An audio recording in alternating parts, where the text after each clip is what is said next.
Hello beautiful soul! Welcome back to my channel. This is my channel from Japan, Kabayan Gemini.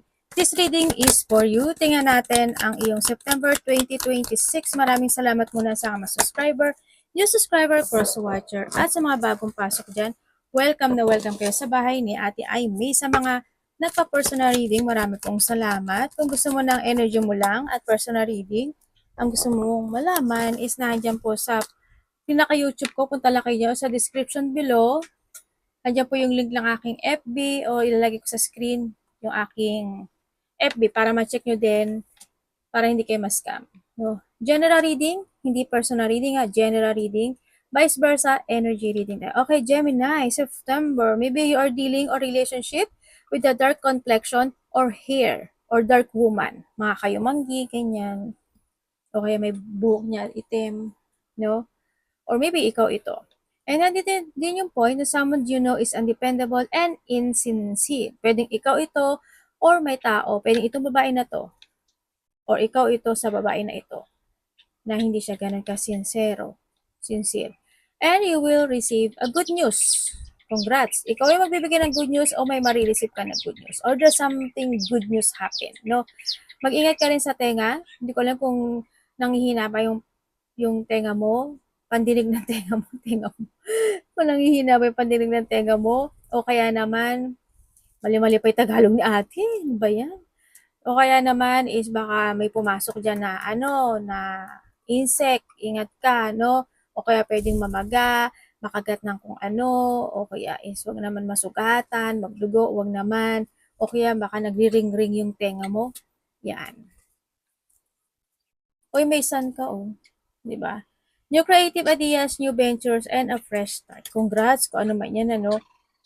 Ay, may gusto mo wasak sa, may taong gusto, o may tao o mga taong gusto mo wasakin ka. May nakita akong gano'n. Alam mo yung point na parang masaya ka, tapos umaangat ka, tapos may mga tao na either sila yung magiging balakid mo or may mga taong balakid. Or pwedeng ikaw ito sa kanila na may tao kang gusto mo wasakin, o may tao ka, o sitwasyon na gusto mo wasakin, pwedeng gano'n. Heartache over what you have no longer have. May mga sitwasyon na maaring resolusyon o malalakpasan. Pero dito kasi sa sitwasyon, unsuccessful plan. Merong sitwasyon sa buhay mo na hindi pa nagsasucess. Kasi still nakabuhol ka dun eh. Yan o. Pwedeng hindi ka pa naka-move on para sa iba or may mga plano ka pa na hindi mo pa mapursu o hindi pa maganap-ganap o hindi pa successful or pwedeng iba sa inyo is nagsisik ka pa ng information, naglalakim ka pa ng information para mag-success ito. Sa iba sa inyo is kung titignan ko to, eto is ibig sabihin is may tao na kilala mo na naghahanap ng butas, naghahanap ng masasabi o naghahanap ng something pagdating sa iyo. Yun. Or pwedeng ikaw sa kanya. Pay attention to your money ha, pero tingnan natin yung money mo.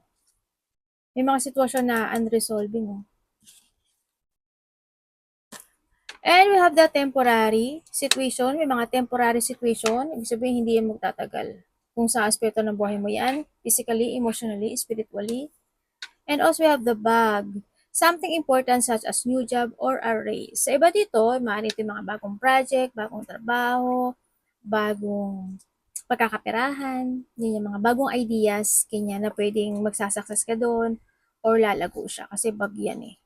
Yan. O kaya is may mga pag-angat, pwede mga bonuses o pag-angat ng kaperahan sa iba sa inyo kasi baka may ginagawa ka rin o sa iba naman is baka hahaba yung oras mo o kaya may ginagawa ka na, may gagawin ka pa para pagkaperahan, pwede na ganun. O kaya is pag-angat ng pera. Ay, oo nga, no? Financial pinch. Ibig sabihin, merong sitwasyon sa buhay mo na magsasucess ka. Kasi dito na siya, oh. Magpipinch-pinch ka na ng pera. Oh, congrats! May liba sa lobster. Oh, may liba sa lobster eh. And good advice from a wise person. Pwedeng ikaw ito sa kanya or makaka-receive ka. Also, pagdating kay this is matanda kasi ito eh. Sa akin. This is matanda. May bata man siya or matanda. dito is siguro pagdating sa is it's more on ano yung maturity thinking mo, no? It's good 'yon. Kung hindi naman medyo baguhin niyo na lang. Also, the all kasi is understanding person. Alam mo yun, napaka-very understanding person na to. Kumbaga, or may mga bagay na pinagdadaanan o pagdadaanan sa sitwasyon, emotional, malungkot, but still, hindi yung pagiging understanding nitong tao na to. Hindi ko alam kung sino itong tao na to, either ikaw ito or someone who's connected sa iyo. Pwedeng ikaw, iintindihin mo yung mga bagay-bagay or may tao na iintindihin ka niya. Uy! Mag-ingat ka. Sabi ko sa'yo, may nagmamadiyag, oh. Especially na business. Mag-ingat ka pagdating sa pera mo. Ito na siya, di ba? Sa mga nasa paligid mo, sa mga nakakasalamuha mo, sa mga makakausap mo yan, bago man yan o luma, mag-ingat ka. Kasi ito yung pangliling lang ito, pandaraya. Yan, may mga naghahanap ng mga, pagnanakaw rin kasi ito eh. Yan, mga naghahanap ng information kasi andito sa information pagdating sa iyo. Yan, mga resourcefulness, especially in a business. Yung idea mo, yung identity mo. Ingat ka ha, may tao na tuso. Ingat, ingat. And we have the stop. You will be taking care of a difficult times. Naku po, mukhang eto to. Makinig ka rin sa payo ng ibang tao ha, or opinion ng ibang tao. Mag-ingat ka kasi may difficult times na mangyayari sa'yo. Pwedeng iba dito is matagal na tong meron ka. Kasi still nakabuhol ka dun. Pero mag-ingat ka sa mga nagtitik ng information sa'yo ha. Huwag kang masyadong masalita, madboka, or magbigay ng bigay ng kung ano-ano kasi pwedeng kayong maloko. Pwede kayong ma-scam, maloko, madaya, malinglang. Ingat kayo. Kung ano man ito, sa trabaho man yan, physically, emotionally, spiritually, makakasama sa trabaho, sa pera, kasi more on pera to. Yan, kung hindi ka organized, well, hindi ka pa rin organized, choice mo yan. Okay? Kung hindi ka magiging wais, good luck. Kaya maging wais ka. Okay? Tingnan natin ito si babae, ilabas natin. Itong si information. Si good news, ilabas natin. Okay. Tingnan natin ang iyong energy. Pwede itong babae ito makapagbibigay sa iyo ng ng pera or success, diba, sa iba sa inyo. O kaya pwede itong babae na to, itong matanda na to, or itong nagbabait-baitan ko, no, ang pwedeng mangloko o mandaya sa iyo. Ingat ka na lang din. Basta magtiwala ka sa intuition mo. Ito also din sa intuition eh. Intuition mo, seek information, tsaka kung dito may mga nagpapanggap ito mapapanggap to eh. Ingat ka na lang din. Yan. Sana hindi ko yung nagpapanggap. Pero ingat ka, basta mag-ingat ka. Kung saan aspeto ng buhay may energy.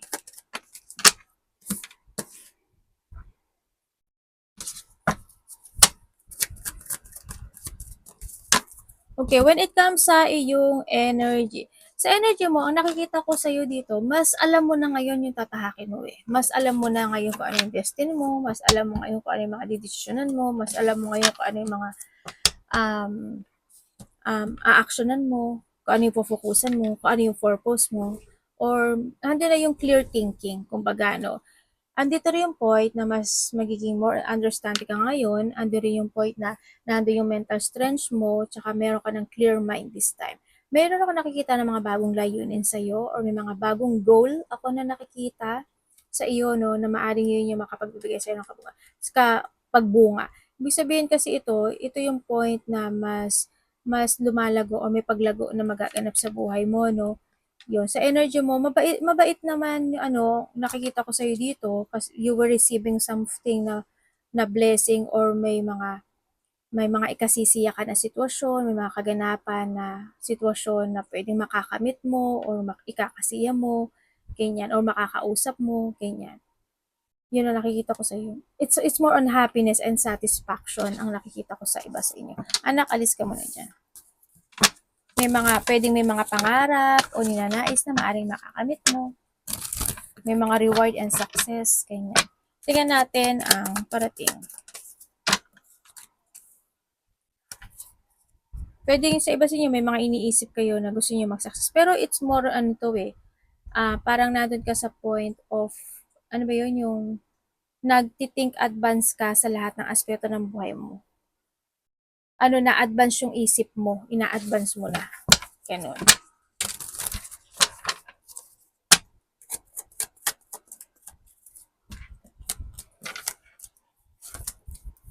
Okay, parating ay, ganun.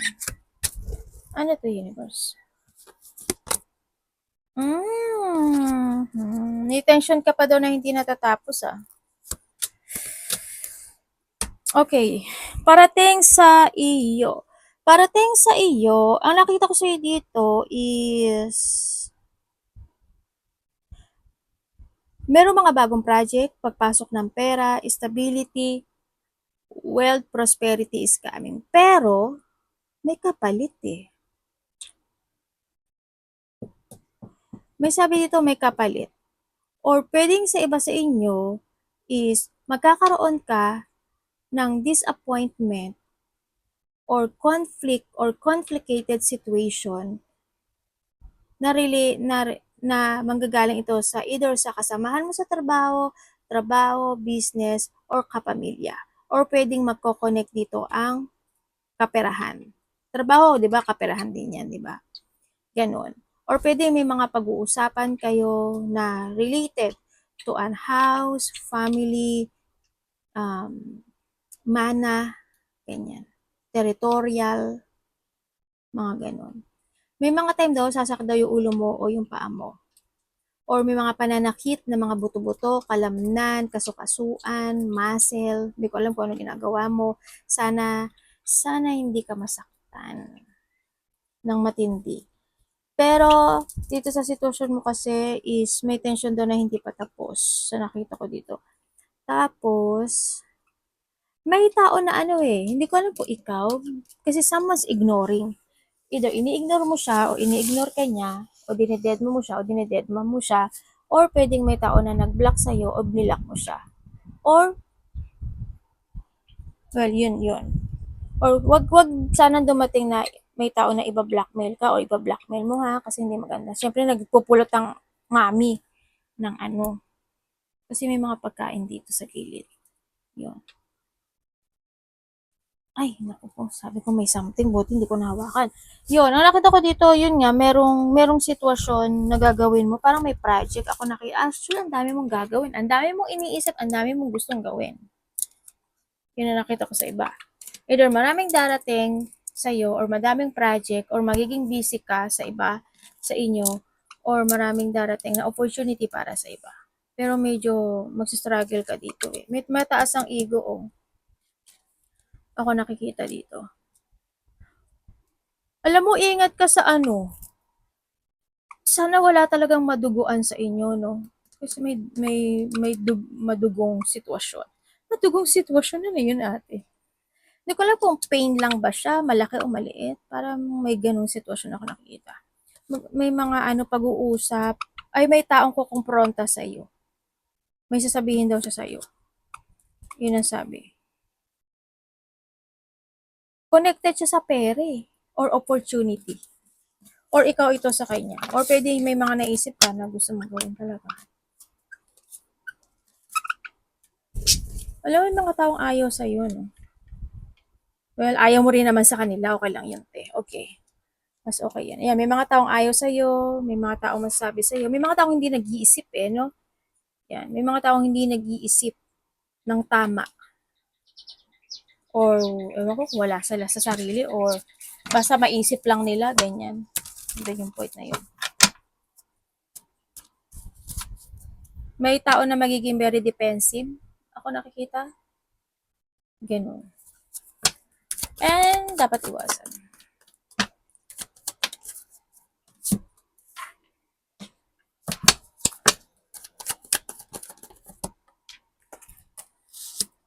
Okay, dapat mong iwasan. Dapat mong iwasan, syempre yung mga tao na gagamitin ka lang or manggamit ka ng tao. Yung mga tao na kailangan ka lang kasi meron ka or needs ka nila. Pero pa ikaw na nangailangan, asan na sila, di ba? Iwasan mo na ulitin yung mga nakaraan. Iwasan mo na hindi ka magkaroon ng reflection from the past kung ano mga bagay o sitwasyon na kailangan mong baguhin, i-transform, change of decision, or mga bagay na dapat mong itama. Andito rin yung point na you need to learn from the past situation. Kung kailangan mo pag-isipan, pag-aralan, alamin, siyasatin ang mga bagay-bagay o sitwasyon bago ka mag-pursue, gawin. Okay? Huwag ka pabigla-bigla, kumbaga. Andun yung point na yon. Iwasan mo na hindi ka magtaras sa intuition mo. Iwasan mo na magmadali, kumbaga be patient to make a choices. Then, ano? And andun yung point na kung may mga tao na kung overspending ka ng pera, mas maraming lumalabas sa pumapasok, medyo ingat ka na lang din, ano? Or kung sino may mga tao na ganun, na kailangan ka lang kapag may kailangan sila. Maging aware ka rin sa pera mo, sa emotions mo, ang sinasabi dito, yan, gamitin mo daw yung talino mo, yung karunungan mo, yung mind mo, yung intellect mo. Siyempre, iwasan mo yung mga taong dishonest or being dishonest, corrupt, iwasan mo yon or mangkorrupt ng tao. Alam mo yung mga, when it comes kasi, sasabihin mo na naman, wala kang pera. Hindi naman kasi yung point na yun eh. Meron kasing corrupt na magsisinungaling siya or meron corrupt na gagamitin ka. Merong corrupt na babayaran kita, gawin mo to, gawin mo yan, gawin mo yun. May mga ganon. Or it's more on dishonest person. It's more on siya, maling sitwasyon or hindi tamang sitwasyon. Maling gawain, kumbaga. Yung pinaka-point is maling gawain.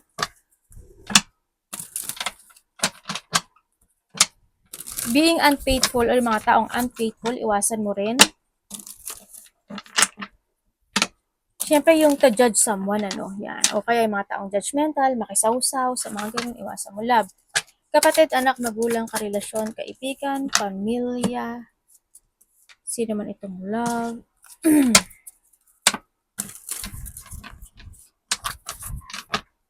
Ay, ano ba yan?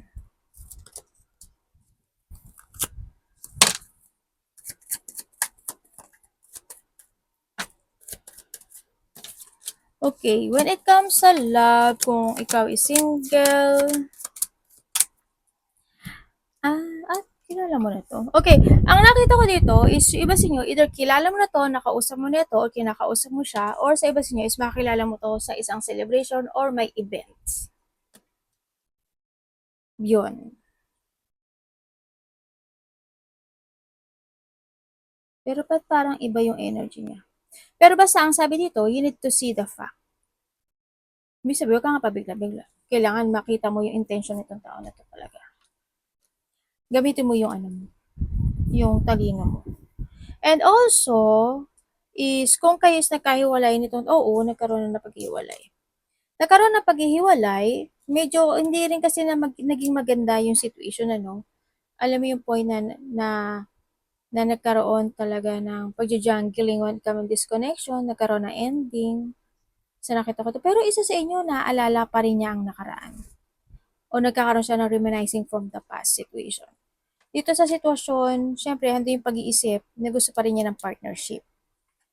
Minamatyagan ka nito or vice versa. Hando pa rin pagmatsyag, pero may taong nagbibigay ng advice sa kanya.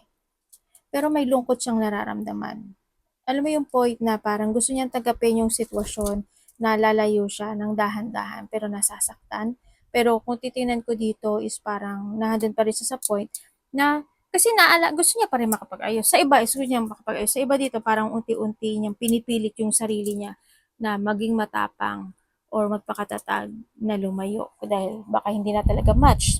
Pero dito sa sitwasyon, nagkakaroon siya ng back and forth situation. Gagawin, hindi gagawin, gagawin, hindi gagawin. And then also, sa mga in a third party relationship. O kasi isa sa inyo napaka-very independent. Yun.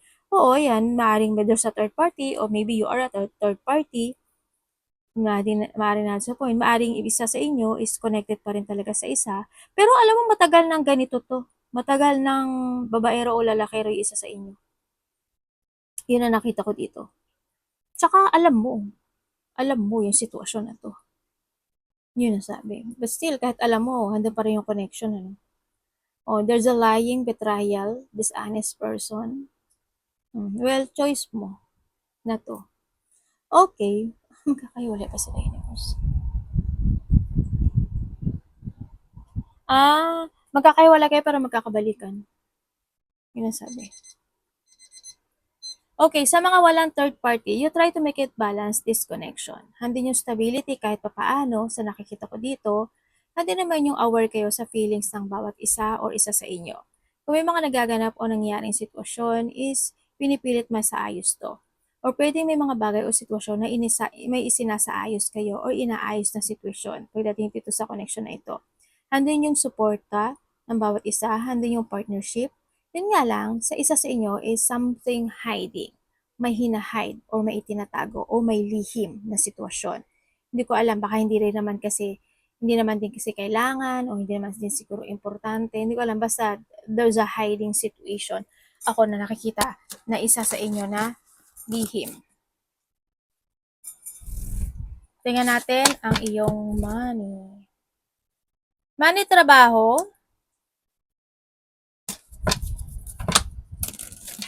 Money, trabaho ni Gemini. Ay, ano ba yan, anak? Ano ba yun?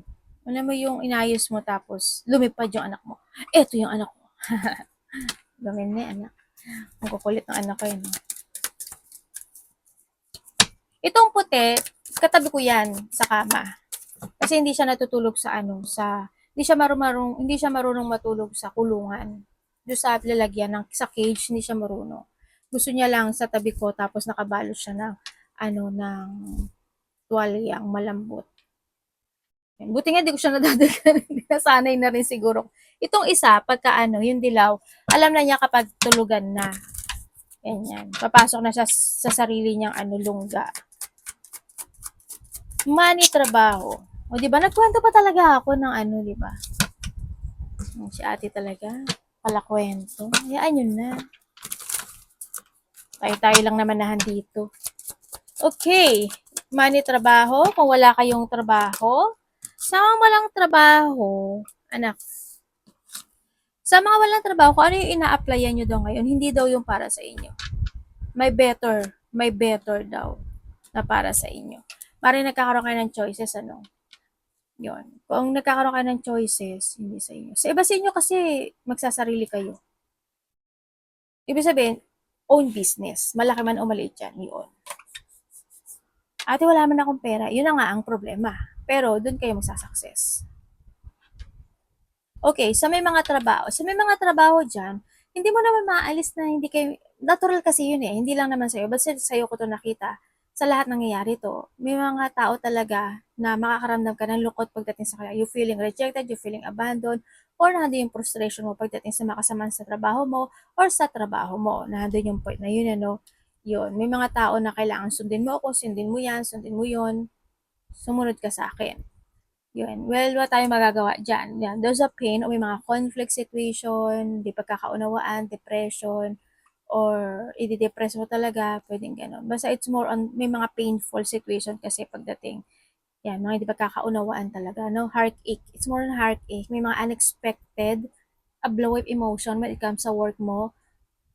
Yun. And then also, sa pera mo maaring medyo may financial problem ata yung iba, okay. Kasi alam nyo, yung iba kasi sa inyo, kayo rin naman na nag-choose niyan.